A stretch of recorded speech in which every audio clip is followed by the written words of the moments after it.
Bismillahirrahmanirrahim. Assalamualaikum warahmatullahi wabarakatuh.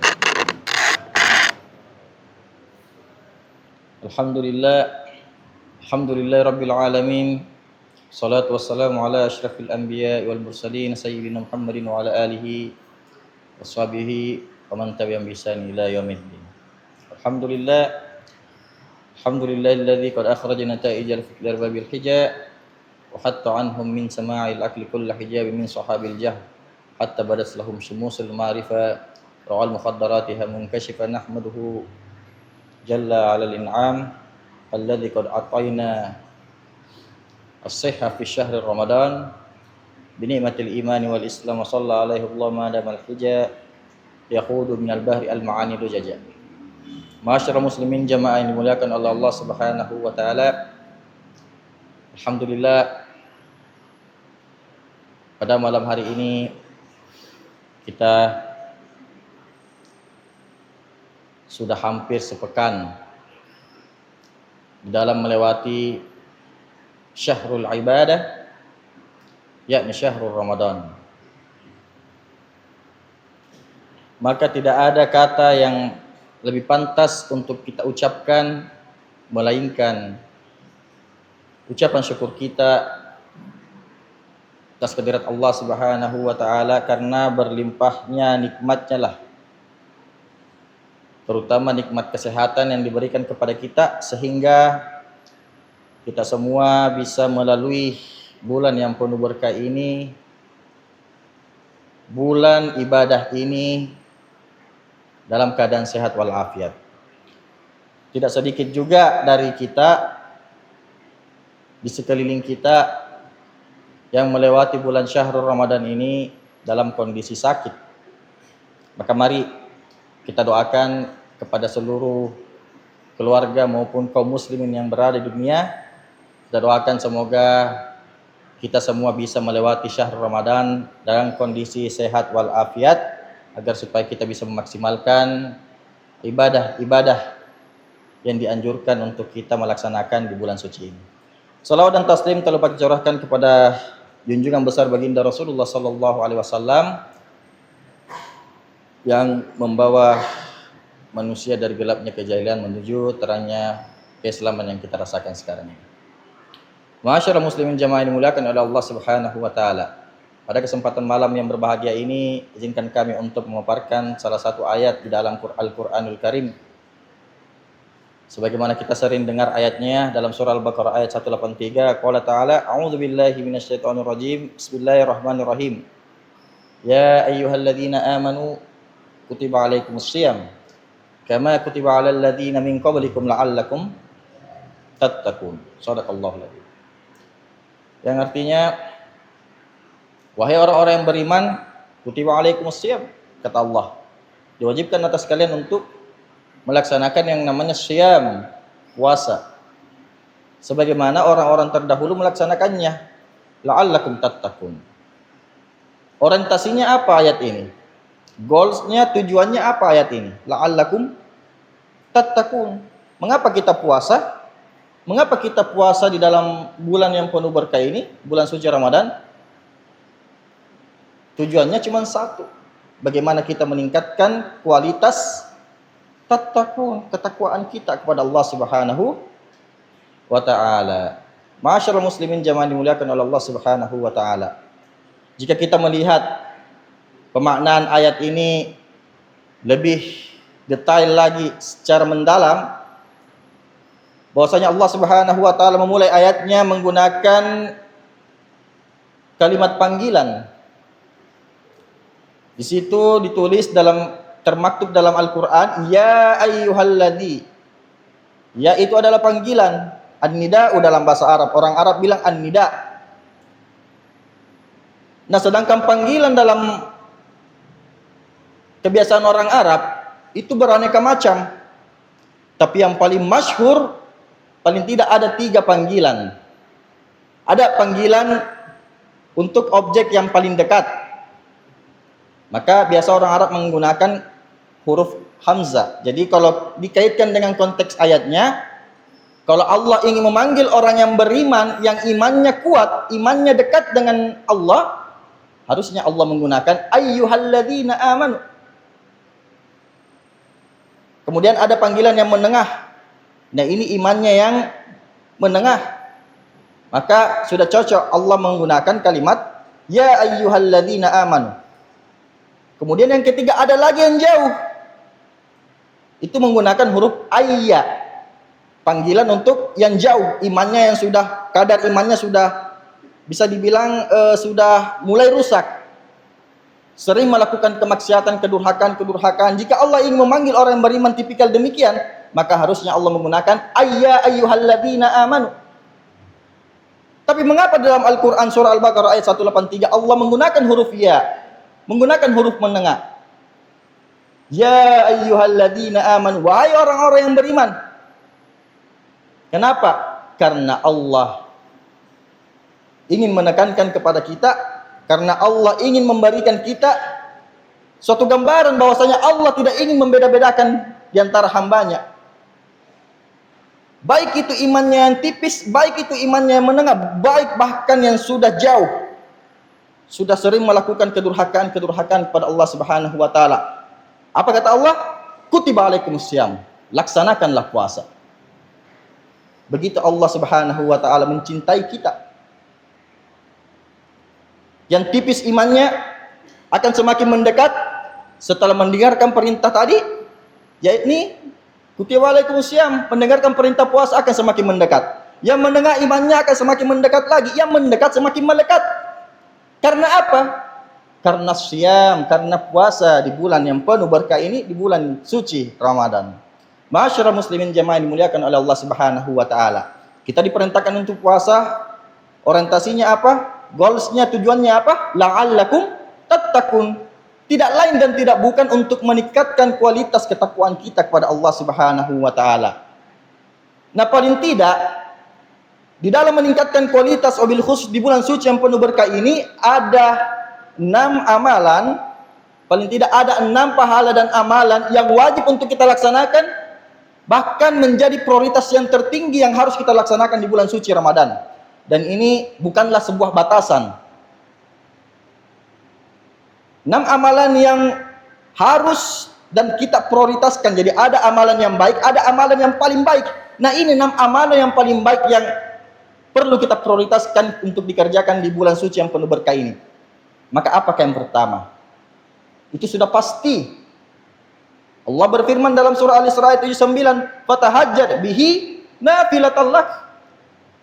Itulah amalan yang paling harus kita prioritaskan di dalam bulan suci yang penuh berkah ini.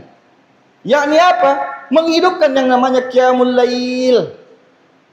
Menghidupkan yang namanya salat tahajud, karena itu adalah nafilatul lak. Adalah ibadah tambahan bagimu. Bahkan di dalam nas lain dijelaskan, qala Nabi afdalus salat ba'da salatul faridati, sebaik-baik salat setelah kita menjalankan salat 5 waktu, salat wajib, salat duhur, asar, isya, maghrib, 5 waktu dalam sehari. Kata Nabi apa? Di akhir redaksi hadisnya, salatul lail, menghidupkan yang namanya qiyamul lail. Nah, inilah amalan yang paling terpuncak, amalan yang paling prioritas yang harus bahkan wajib untuk kita laksanakan di dalam bulan suci yang penuh berkah ini, agar supaya kita mendapatkan goals daripada ayat atau tujuan daripada ayat ini diturunkan, la'allakum tattaqun. Ma'asyiral muslimin jamaah dimuliakan oleh Allah Subhanahu wa taala. Lalu kemudian apalagi amalan yang harus kita prioritaskan di dalam bulan yang penuh berkah ini? Ad-du'a. Panjatkanlah doa sebanyak-banyak mungkin. Panjatkanlah doa sekuat-kuat mungkin. Mengapa demikian? Mengapa kita harus memanjatkan banyak doa di dalam bulan suci Ramadan ini? Karena baginda Rasulullah SAW mengatakan ada 3 golongan yang dimana mereka ketika berdoa memanjatkan doa kepada Allah Subhanahu wa taala tidak akan tertolak. Kata Nabi apa jemaah sekalian? Talatatu la turaddu da'watuhum. 3 golongan, 3 kriteria dari hambaku tidak akan kutolak doanya. Dan salah satu daripada 3 golongan tersebut ad-du'a'us shaim hatta yuftir. Doanya orang-orang yang berpuasa sampai selesai berbuka puasa. Dan di dalam redaksi lain juga dijelaskan as-shaimu hina yuftir. Orang yang menjalankan puasa sepanjang hari sampai berbuka puasa. Nah, inilah alasan mengapa kita disuruh untuk memanjatkan doa dan kita yakin bahwasanya doa kita pasti akan mustajab. Harap diterima, cemas untuk ditolak. Bahkan, nah di sini perlu kita memahami konteks doa apa yang harus dikerjakan. Kadang tidak sedikit dari kita luput atau lupa bahwasanya ketika berdoa itu ada adab-adab yang harus kita laksanakan, adab dan akhlak dalam berdoa. Nah, ini juga bisa mempengaruhi kemustajaban doa kita. Boleh saja doa kita terhalang karena kita tidak ada adab dalam berdoa. Balik kanan, balik kiri, setelah sholat langsung mengangkat tangannya, Allahumma inna nas'aluka taubatan nasuha. Janganlah dulu terburu-buru. Lakukan dulu adab-adabnya. Maka apakah adab-adab dalam berdoa? Paling tidak ada 4 ring yang perlu kita laksanakan sebelum kita menunaikan memanjatkan doa kepada Allah Subhanahu wa taala. Yang pertama, minta pertolongan dulu. Minta pertolongan, a'udzubillahi minasyaitonirrajim. Kemudian ucapkan basmalah, bismillahirrahmanirrahim. Mengapa harus basmalah? Karena kata Nabi, kullu amrin dzibalin la yubda'u fihi bi bismillahirrahmanirrahim fa huwa abtar.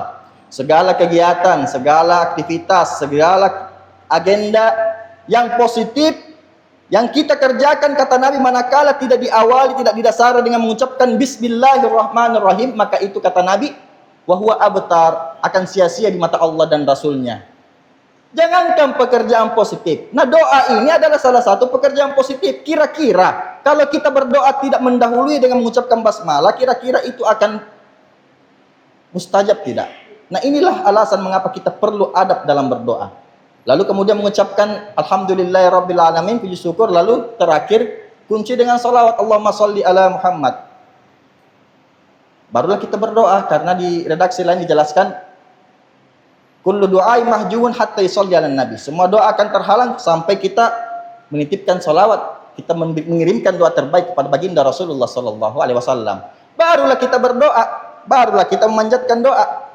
Akan tetapi jamaah sekalian, tidak sedikit dari kita juga bingung apa yang mau didoakan di bulan suci yang penuh berkah ini. Sungguh merugi kita. Bulan suci Ramadan hanya 1 kali dalam setahun datang, tapi kita bingung apa yang mau didoakan. Paling tidak kami memberikan arahan ada 10 yang perlu kita doakan di dalam semasa kita hidup di dunia. Yang pertama, Allahumma inna nas'aluka salamatan fid din. Minta keselamatan agama. Minta kepada Allah agar husnul khatimah, lahir dalam keadaan Islam, meninggal dalam keadaan Islam pula. Lalu kemudian apa lagi? Wa'afiatan fil jasad. Minta kesehatan agar supaya bisa melewati bulan syahrul ibadah, syahrul Ramadan ini dengan kondisi sehat wal afiat, sehingga kita bisa memaksimalkan ibadah-ibadah yang lainnya. Kemudian apa lagi? Wa barakatan fil rizqi wa ziyadatan fil ilmi. Minta rezeki dan ilmu yang bermanfaat, yang berkah.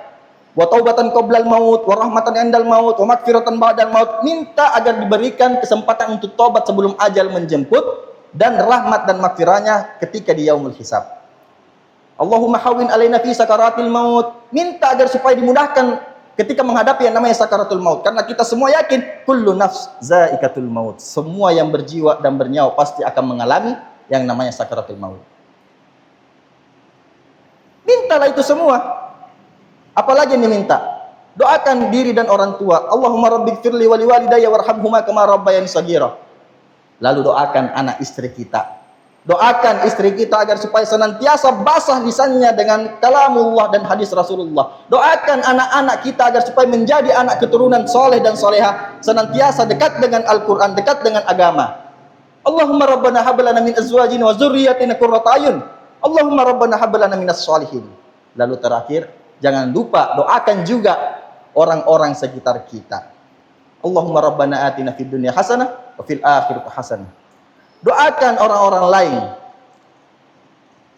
Salah satu syekh kami dari waktu kami kuliah di Mesir, namanya Syekh Mujibur Rahman, mengatakan tentang doa. Salah satu kegiatan yang hampir ditinggalkan oleh umat muslim ketika berdoa, dia terlalu pelit untuk mendoakan orang lain. Dia hanya tertitik fokuskan kepada keluarga dan istri anaknya. Dia hanya mendoakan keluarganya saja. Padahal tanpa diketahui bahwasanya resep untuk doa cepat mustajab adalah ketika kita mendoakan orang lain. Karena hakikat ketika kita mendoakan orang lain, secara tidak langsung doa itu akan kembali kepada kita, bahkan melesat 10 kali lipat. Ditanya oleh salah satu murid, apa dalilnya ya Syekh?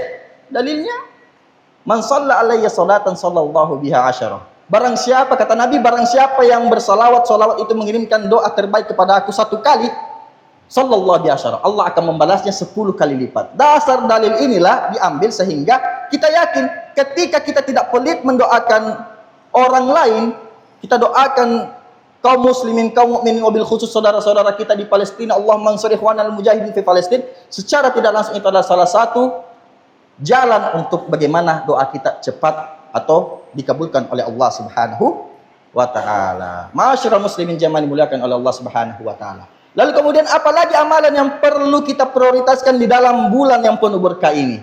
Selain tahajud dan berdoa, sudah pasti qiraatul Quran. Perbanyak membaca Al-Quran. Bukan hanya membacanya, mentadabburinya. Itulah yang paling ahammus syai', yang paling penting. Mengapa kita harus dekat dengan Al-Quran? Karena sabda baginda Rasulullah SAW, orang yang ahli Quran di bulan suci Ramadan, nazalat alaihi sakinah, kata Nabi. Dia akan diberikan ketenangan, diberikan ketentraman hati. Nah inilah janji Allah dan Rasulnya. Orang yang dekat dengan Al-Quran di bulan suci Ramadan, sebesar apapun masalah yang dia hadapinya, serumit apapun hambatan yang dia alaminya, maka insya Allah jikalau dia dekat dengan Al-Quran, janji Nabi alaihimus sakinah, hatinya akan tentram, hatinya akan damai, dan ada saja jalan Allah menyelesaikan masalah-masalahnya. Apakah Nabi berhenti sampai di situ saja jemaah sekalian? Tidak. Nabi melanjutkan sabdanya. Dan juga orang yang ahli Al-Quran di bulan suci Ramadan khususnya, kata Nabi apa? Wa khafatuhumul malaika. Allah menurunkan bala tentaranya, para malaikat-malaikatnya ke muka bumi ini untuk memberikan naungan kepada para ahli Al-Quran di bulan suci Ramadan khususnya. Luar biasa bagaimana keutamaan orang yang dekat dengan Al-Quran wabil khusus di bulan suci Ramadan. Allah memberikan malaikat-malaikatnya untuk diberikan naungan. Dan ketika itu terjadi, insya Allah kita yakin mara bahaya tidak akan mungkin bisa mendekati kita karena kita berada dalam lindungan naungan Allah Subhanahu wa taala. Apakah Allah berhenti sampai di situ saja? Nabi berhenti sampai di situ saja, Mas kalian? Tidak, Nabi menutup hadis, redaksi hadisnya dengan apa? Wa dzakarallahu fi man indahu. Dan orang yang ahli Al-Qur'an, dekat dengan Al-Qur'an, bahasa lisannya dengan Al-Qur'an tiap waktu di bulan suci Ramadan, Allah akan membanggakan hambanya yang ahli Qur'an tadi dan mengatakan kepada seluruh makhluknya, kepada para malaikat, wahai malaikat, lihatlah, inilah hambaku yang ahli Al-Quran. Inilah hambaku yang tidak menyanyiakan bulan suci Ramadan. Inilah hambaku yang akan mendapatkan mahkota yang lebih terang daripada silonya matahari. Nah itulah betapa luar biasa keutamaan-keutamaan bagi kita yang dekat dengan Al-Quran. Maka jadikanlah bulan suci Ramadan ini menjadi syahrul ibadah, syahrul doa, wa syahrul Quran.